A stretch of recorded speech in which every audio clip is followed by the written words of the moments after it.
Then we get into the afternoon slate. Ole Miss at Georgia. This was an incredible game. And the afternoon slate overall was really good. And I think we learned quite a bit from both of these teams. We learned that any questions about Ole Miss as a legitimate undefeated team is probably out the door at this point. We knew this was a team that could potentially be very good, and they looked really good for 3 quarters. I think that this was a team that was definitely in that conversation, well, in control of the game at times through 3 quarters. And Lane Kiffin was doing a great job of dialing up plays, of ensuring that his team was on the right track and finding ways to continue trading blows with a Georgia team that was not going away. And then the fourth quarter came, and it was pretty much Georgia. So that's definitely something that was very interesting. Now, when it comes to the first half was wildly entertaining. I think that this was a defense is optional kind of game, and there were multiple games like this. Ole Miss and Georgia was definitely one of them. If you're Ole Miss, when you look at what happened, Trinidad Chambliss stepped up and delivered in a big moment. That's one thing that you do take away from this game as a positive, is that the moment was not too big for him. It was a big road test. It's still, I think people just kind of take for granted that he has made this transition from Division Two to the FBS. Now, he definitely deserves to be there, but I think at the same time, there could have been some concerns about him having some moments where he's struggled. So far, I think he has taken everything in stride, and he has really fit in well to Lane Kiffin's system. And the first 3 quarters, we saw that. We saw him staying really poised and making smart decisions. And, the first quarter, he was making smart decisions. He's keeping Ole Miss in this game and making the right calls. And obviously, part of that is Lane Kiffin making those calls. But also, it's the quarterback being able to make those decisions. So if a guy was open, he didn't second guess it. He found that guy, hit him downfield, and kind of took things from there. He also didn't have to worry about his teammates at all, because Kewan Lacey was really good. The wide receivers were making plays. So Ole Miss felt like they were in a pretty good position through those 3 quarters. And then the real hard part is when you go into the fourth quarter and you kind of disappear. That's probably the disappointing part of this.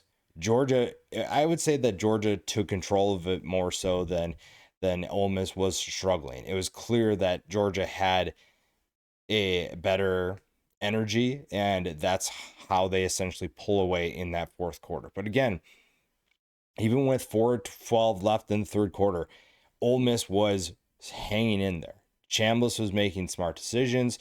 Deuce Alexander made that insane catch, one-handed catch on the sideline. That was really fun to watch, and it was really good to see a guy like Deshaun Stribling get involved. But at times, Georgia's defense was struggling. Both defenses were, but Georgia's defense did not look good. And then in the fourth quarter, they put the clamps down. So if you're Ole Miss, obviously, hey, we're close. We know that we can compete with the best of the best in this conference, and we can definitely still make a run at the college football playoff. Now, for the Georgia side, we learned that Gunnar Stockton is a good quarterback.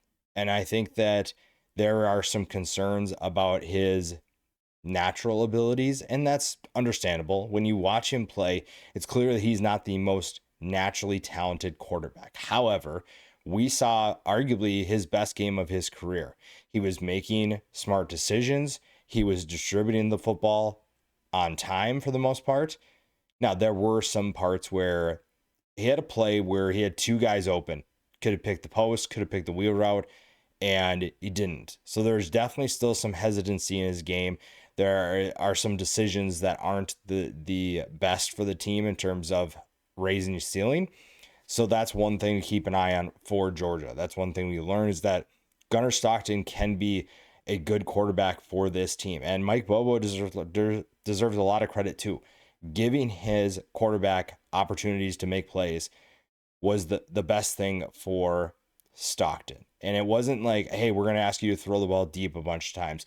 They were making some simple plays, and Stockton was making the throws. He was making the plays. He also added a good amount with his legs as well. So he finished 26 to 31 for 289 yards and 4 touchdowns. He also ran 10 times for 59 yards and another score.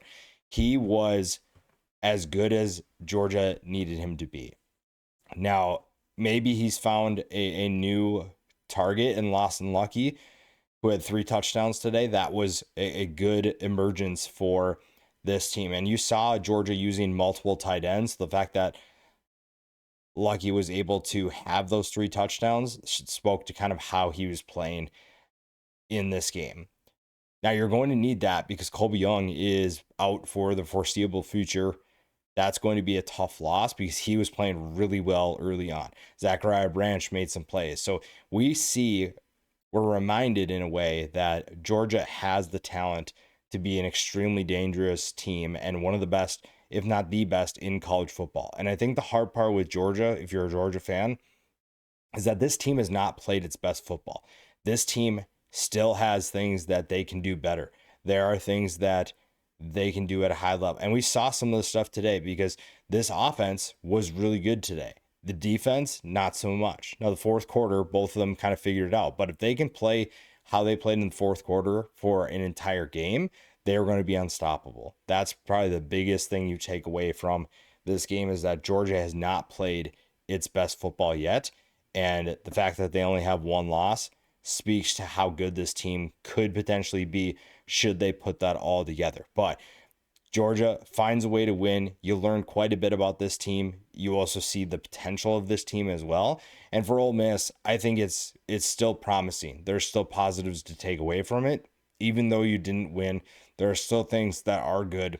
There are still things that you can build on, and you should feel really good about the position you're sitting in. You just have to find ways to finish. You had Georgia right where you wanted them for 3 quarters. You just didn't finish in the fourth quarter. And for Georgia, how do you find a way to take that fourth quarter and expand it to an entire game? Sometimes you're just going to have to win and find ways to win.